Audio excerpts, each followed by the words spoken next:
Okay, so let's start. For everyone watching, I'm first going to introduce the show. We are here with Adam and Bisnowaty. I pronounced that correct, right? Yeah, Bisnowaty. Close enough. Ah, Everyone calls me Biz. That works. I'm here with Biz. We're gonna get into Adam's story in just a minute. Obviously, you see the New York Giants shirt, so there's a hint there. But here we are, Jews in Sports, with myself, Michael Newman. Elite Spartan racer, this guy, and then one on the show $1 Million Mile, LeBron James' show on CBS with my yarmulke on, and have a couple of other TV show appearances coming up. But, the Jews in Sports is such a wonderful opportunity, taking athletes, Jewish athletes from around the world to discuss very important topics in life and to pick the brains from a unique perspective. The athletes in the world, I say this all the time, you get a tremendously horrible rap. Just play sports. We don't care about what you say, but the truth, the honest truth, is that the athletes are the ones that go through every day, the experiences, pushing themselves in training, the huge moments in sports, the unique perspective athletes have is second to none. And here we go to discover, a little bit about truth from a different perspective that no one really listens to. And with that in mind, before we introduce you, Adam, only because I like to do something a tad weird, instead of getting to know the person first, I'd like to dive right into the topic that we're discussing. And the topic is going to be the NFL and stigmas, because it's a fascinating, conversation, but also more specifically on finding your identity can change your game. Obviously in anything, but, Jewish identity is very important to a lot of people on different levels, whether it's Orthodox, whether it's just, having that connection with the culture or God, whatever it is. So the question comes, the first one, I guess we'll just go into, and it's something I think a lot of people are curious. And what's the tone in the NFL? And again, I'll introduce you after this question. What's the tone in the NFL with Jewish athletes? And honestly, how do players view Jews, stigmas, culture in the NFL and in locker rooms? Yeah, great question. I think it's something that's very interesting because I think it's not talked about a lot, and depending on where you are as well, is also where it's brought up. So, for example, being in New York, where there's a lot of Jewish representation in the community, it's brought up a lot. So when I got there, I kind of really dove into more of my Judaism in life. I kind of got to that point, like, man, like this is something I'm really proud of, and I'm going to start, displaying more and more. So that was kind of big, because it wasn't really talked about, like, in the locker room, what religion are you, what religion aren't you? Everyone just assumes that everyone's the same religion. So that's the biggest thing. No one, I would say, that looks down upon you as having a different religion. It's just more of, I would say the stigma is more towards, like, you're different. You have different views. And the biggest thing is just understanding what views they have and what views that, we as Jews have. And a lot of the times they kind of collide. So really just being able to understand, what we both believe in as a whole, and then bringing it together and just kind of showing that, we're all the same people. It's all about doing good in this world. And that's kind of how I took it. I never felt like anyone put me down as a Jew or put me in any other category. I think the biggest thing was, and the locker room was just very friendly, very family oriented, which really allowed us to kind of come together as a brotherhood, just like sports and all sports, whatever it may be, but bringing you as a brotherhood together, more or less than, who you are, what religion you are. But I think the big thing is eye-opening for them. They wanted to learn a little bit more about who I am and what it means to be a Jew. I think that very much goes against what most people think, which is locker rooms are not only about winning and stuff, but there's so many different personalities where it's, honestly, we'll say people might think it's about partying and it's about this and it's about jokes and things like that. But to hear the perspective that it is about family and people do have that understanding is a very interesting one, I think, for a lot of us. Let's go now. Let's introduce your claim to fame, and that's the fact that you are a Jew who played at Pitt University in college, Right. got drafted into the NFL. You can fill in from there, but got into the NFL and then went to many different teams, and we'll talk about that. But you landed in the New York Giants as an offensive lineman, playing a game even, and and if that is that information correct? Yeah, that's correct. So I'm going to back up a little bit. So kind of my story of me being, starting with my Judaism, then moving into sports and whatnot. So my dad's from Israel, born and raised there. He moved over to the States, and that's where he met my mom in Pittsburgh, where we grew up. And I grew up in a very large Jewish area called Squirrel Hill. And that's kind of where things started. Growing up, I'll tell you one big thing that I was told told two things. First, you got to marry a nice Jewish girl, and the second thing is that Jews don't play sports. So both things I actually did. So I didn't marry a Jewish girl, and I did play sports. So at the same time, kind of going against all of that, those two things learning growing up. But started playing some sports, got into baseball and whatnot, and eventually got into football. And the big thing for me was, carrying on and getting an education was the biggest thing. So football was really big in my life, but education was bigger, and family as well. So staying home in Pittsburgh, played. I was at University of Pittsburgh for 5 years, redshirted my first year. So not playing any games, but traveling still, had that experience. And I started my last 4 years, team captain, and then from there getting drafted, like you said, to the New York Giants, which was an amazing experience. And then even the best experience of my whole situation was I got to start and play in the last game of the year versus the Redskins, in which we won. So that was a great feeling, a great way to end the season. To move on, like you said, I moved around to different teams, 6 total teams, 2 years. So started with the Giants, went to Detroit, with the Lions, then the Carolina Panthers. From there, went to the Minnesota Vikings, spent a while there. Then decided to go to the Redskins for a few days, and then went out to the Broncos in Denver for about a month. So bounced around all over the country, and it was a crazy experience. But I think the big thing was, let me backtrack a little bit. So bringing my Judaism into it was, again, I do things kind of like not your traditional way of things. And I was like, man, I really want a tattoo. I'm like, I know I'm not supposed to get one, but I want one anyways. I don't know. That's one thing. So I ended up, I'm like, well, for me, my religion's really important. So let me get something that means something to me. So as time went on, more photos were getting printed of me and put in the paper. And so by the time I got to the Giants, my tattoo was very noticeable and visible and got a lot of recognition. So I'll show you here. It's right here in the inner arm. So it's one of those things that got really recognized in the Hebrew, and something means a lot to me. The meaning behind it.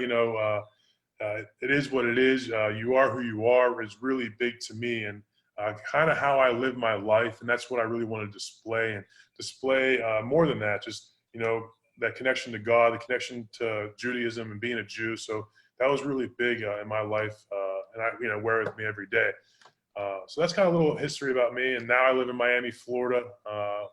Love the weather. Love continue to work out. We were talking before this a little bit about working out, and it's just a great time. Well, before we dive deeper into the Jewish aspect and identity in the NFL and stuff like that, I think people are curious, because I'm curious, and it's very cool to be in the NFL on different teams. What, I guess if you can say simply, the workouts and work and are, because we discussed it at one point. I do obstacle course racing, right? So it's many different forms, but you are a big guy, you are a strong guy, and yet they have you running, fartleks and suicides and sprints constantly, and like the grind of that. And I think people are curious to know what a simple, training day is in the NFL. You got to think about it. There's 2 different types of training, because you have, like you're saying, the physical training part of it, where you're in the weight room, you're on the field running sprints, getting in condition, the power, explosiveness with med balls and sleds and all that. But then you have the other side of where you got to play football. So all of that training in the weight room, on the field, with the, all that stuff you're doing has to translate to the field. So a typical day in the NFL, you may get in early. You're going to have an hour and a half to 2 hour workout. What does that mean? You're lifting weights, whether it's upper body, lower body, squatting heavy weights, benching heavy weights, doing things to prevent injuries, because that's really huge, right? Trying to stay healthy for long term. On the field, you're running sprints or tempo runs or suicides. You're doing med ball throws, sled pushes for short distances or long distances. So whatever that may be. So putting that all together, and this is the first thing you usually do in the morning. From there, you can move on to some meetings, a lot of film watching. That's what people behind the scenes, they don't see. They think everything's physical, but there's a lot of mental part of the game as well. Lots of film watching. Then maybe you'll grab some food for lunch, and then boom, you're out in the practice field for hour and a half to 2.5 hour practice. And this is after you just lifted weights, at 6 a.m. in the morning. So you kind of get in the feel of the day here. And now after practice, you're kind of feeling very fatigued, trying to recover, whether it's the ice tub or the cryotherapy machine or the recovery boots, whatever that may be for you. Rolling out, I think that's really big, like with the foam roller. And then going back to meetings. So now you're exhausted from physically, but now you're also going back and going to continue, working on everything, watching film from what you just did to learn and better yourself. And then that's kind of your end of your day, studying your opponent and continue. So you kind of have the physical part, getting physically stronger. Then you have the practice end of it for football, and then the mental side of it as well. So it's a lot going on. And that's what a typical day looks like within the season. So you could be done, the earliest maybe 6 p.m. So you're a 12-hour day easy. And that's just the bare minimum, and that's not if you're staying extra, watching more tape or having extra meetings. So that's kind of a little taste of what it's like. I find that very fascinating. Again, because we don't think of that. And I think it's very cool to, obviously, the mental component. Mm-hmm. Everyone just sees, strength and whatever, and being able to learn and grind and think, putting it all together and learning different aspects, I think is, fascinating. I think a lot of people think you're just in the gym for like 6 or 7 hours. I think that's what people think. Yeah, that's what they think. Cool question. Because you touched upon it in a locker room, it is a lot about family. I guess the coaches are setting values because they want, the team to think a certain way. I guess that's the point. What do players think of? Because it's a stigma in a sense of that a lot of people do believe it, and it can be dangerous anyway. But the joke my dad says, my brother walks into Shabbos Table and says, I want to be the quarterback of the New England Patriots. And my dad just instinctively goes, no, you're not going to play for them. You own them. So what's the locker room thought of Jewish owners? Because I looked it up. I think there's 10 out of 32 Jewish owners. I think there's a lot more, Jews on different sides, in the management of it. What is that? What's the general thinking? Because Yeah. So I, being a part of the teams that had the Jewish owners there, I'll tell you the biggest one that I realized was when I was with the Vikings. They really had a really big influence, not only in the community there in Minnesota, but also in Israel. They have a really big community because I believe they donated a lot of money there for the Holocaust Museum that's in Israel. So they have a really big, spot in the Jewish community. So that's probably, playing with, being part of that team as well. And then kind of looking at when I was in Carolina with Tepper, and being a Pittsburgh guy, going to school, my mom, being close friends with, all his friends. And, that's kind of, very neat as well to see. And I think, again, the big thing is, to be completely honest with you, you don't see the owner that much. And when you do, you got to think the people you see the most in the building are going to be the players, then your strength staff because you're constantly with them, then your position coach, then your head coach. And then from there, the trainers as well, because you're always, trying to prevent injuries. And then from there, upper management is what we refer to them in the ownership. You don't see much of, depending on which team you're on. Some you see more of and some you see less of. So for example, with Tepper, when I was on the team, he had just, bought the team. So his face was around the building, but not as much as when you were, with the Giants, where, they were there he worked in that building every day. So you saw his face every day. So it really just depends on the team. But I would say that owners aren't really spoke about between players as much as you would think. I think more fans look into that as well as the GM. I think the GM is more talked about than the owners are.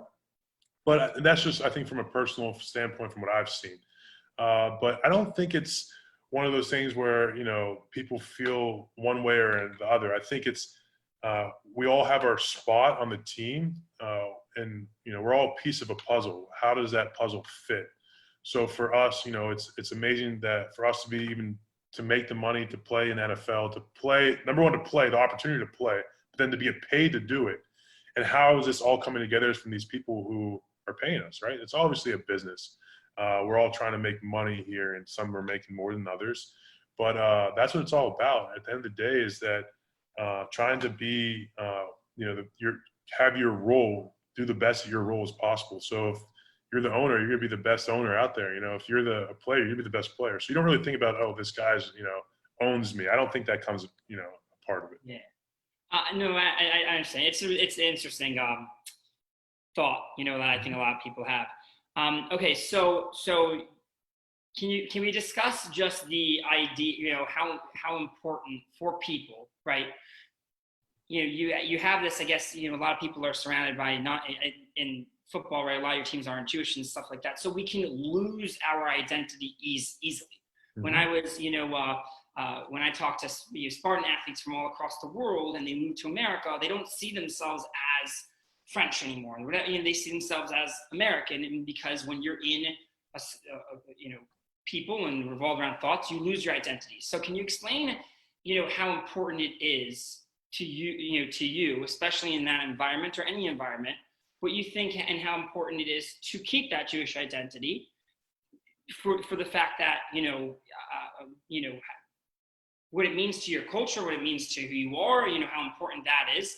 Mm-hmm. And then some advice to people, if you are in that environment, what to do to maybe continue that growth or to learn more about, Judaism and such. Because I'm not saying become super religious. I'm saying that a friend of mine, when I was on the show, discussed to me, Mary, I hope I said her name right, but she discussed to me how, birthright, gave her such, she didn't have any identity. She went to, to Israel, and oh my gosh, she now has an understanding of who she is. Simple little trip, nothing big, but now she feels that she knows, her culture and her heritage. Yeah, I think that's a great question. For me, I'll kind of backtrack to kind of give you a little bit more history of, my religious background. Growing up, it was more of, high holidays, going to Shabbat every once in a while. It wasn't crazy. I would say it was definitely, we were there, I would say as a child, I felt like I was like, checking the box, as I like to call it, But as I got older and started playing more sports, I kind of got away from that. Like you're saying, when people come here, you kind of lose it and you kind of forget. And even when I talk to my dad today, it's like, even him living here for so long, now half his life, it's, he keeps reminding himself, like, when I was in Israel, our culture was so different. Family is so important. And when you come here, and he's like, I don't feel like it was that same way when I was growing up. So, I definitely felt like I've lost it. And then I think you just made a big point. So once I got to the Giants, I started, bringing it more into my life and going into the Jewish community up in New York. And everyone was, welcoming with open arms. And I was like, why are these people doing this? I started thinking about my dad, like, oh, it's family. We're one. We're all us are Jews, and we have to stick together. And that's when I started thinking, like, what does that mean? Like, what does it mean to be a Jew? And people would ask me that, like, and I'm like, I couldn't answer them. I'm like, I don't know, like, being a Jew, is it a religion or is it a group of people? I didn't know how to answer it. And I kept asking people, and like, no one was able to give me a straight answer. So I was doing research, and I was 26, and I was like, look, and my sister was 27. I'm like, listen, we got to do birthright now. We haven't gone since we were little. We got to go. Let's do it. Let's go with a group of people and let's learn about who we are. So we did that. We went last March, and it was an amazing experience. I'm getting goosebumps just thinking about it. The people we met, the culture, everything about it. And the one day I remember on Shabbat, and we sat around a circle and we were discussing questions we had about what it means to be a Jew. And I raised my hand right away. I'm like, you got to help me out. Like, how do I tell people? Like, what's my answer? And going down at the end of the story, he basically didn't give me he didn't give me an answer. I'm like, oh my gosh, like now I came all the way to Israel to figure out what this means, and I still can't get the answer. But it really just comes down to your own view of what it is. And to me, I came out of it as this group of a family group, where we're a bunch of people who everyone has looked down upon us, gave us. We're the underdogs. I always thought, bring it back to sports, the underdogs always of everything, and people trying to tear us down, but somehow we still stick around, and we always are, like you said, on top. Like these owners being Jewish, right? So we're still at the top, and so I think just really realizing that when things are tough, we as Jews feel that our history has shown that we have been able to survive and come on top and still be together as a group. So I think it's that trip and alone not only made me learn more about what it means to be a Jew, but also to see it firsthand and also experience it with my sister. So that was really powerful, that whole trip. And now looking back on it, just feeling really more connected, being down here in Miami, also another, large Jewish population down here, getting to meet you. And that's how, right, it comes together, If we never met at dinner, we never would be sitting here. So it's one of those things that, one thing after another leads and somehow always pulls us Jews back together. And I think it's a great thing. This Shabbos, so if everyone doesn't know, we met at a Shabbos table. Mm-hmm. And my next question comes to you on that. I actually have two questions before we end, but and one is explain, to explain to someone, again, we're not saying become Orthodox. That's not the point, of Judaism. It's to find your own identity, your own way, like in sports, to develop these skills that will help you for the rest of your life. I love your point about family. I think that is a very big message that, Jews very much, that's a value. Family is everything. And because we've gone through so much as a tribe, really, we are a family. That's how everyone feels. Can you explain to someone as an unaffiliated Jew, how, if it's important or not, what it's like to go to a Shabbos meal, to, I guess, in my opinion, see those values clearly, because a lot of times, I guess, you don't get to see those values. As you said, it took you going to Israel to see those wonderful that wonderful thing. And then also, what would you say to someone who is unaffiliated, doesn't really have, kind of wants to, see what Judaism is about, and what would you suggest for that person to start? Yeah, I think the number one thing is being open and understanding. This is what took me a long time to understand, which makes no sense. But even as a Jew, it took me like forever. I'm like, I don't get it. Is that people will invite you and, to dinner, and I'm like, all right, what do these people want from me? And it's not that at all. Or you feel like, oh, now I got to bring some, and it's nothing like that. Like, it's honestly, if they want your company, they want you to be there. They want you to feel like there's a home for you. And that's what it's about. So my biggest thing is don't be scared to step out and meet new people. And it's a great way to do it. Now, on the other side, for what you'll expect, that's something that, I feel like you never know what you're going to expect. Everyone has a little bit different view of what it means to be a Jew, right? So every dinner is going to be a little different. So for me, like when we met, I didn't know what to expect. I never met, we went, with Seth's house. I never met him before, and I didn't know what to expect. And the biggest thing is that it doesn't matter. I think it's just mutual respect. You get, you kind of learn. I think it's a great way to look at yourself from, learning from others. So, being able to sit there at a table and be like, wow, what a great, feel this is, to be with connection with people and over one common thing. And that's being a Jew. And that's something very powerful for me, and being able to learn from that. It makes me want to explore Judaism even more. So I think it's definitely opened eyes, and definitely makes me want to be, it's I don't want to say it's not the correct term, but like to be a better Jew, and that's not saying that there's bad Jews, but I'm saying that it makes me want to do more. And I think, we talk about family being important, but it's also, helping others is important. So I think those two things I think that's, really looking at myself and trying to better myself. So I think that's what I always take away is what can I learn from others? And it's a great opportunity to do so. What a beautiful way to end off, because it's such a beautiful, beautiful message. Being a better Jew is a very, it's not saying not this and that. It's saying that to be able to grow, learn, take experiences, to be able to go backwards, to go forwards, to create your Jewish identity, to impact others' family life and things like that.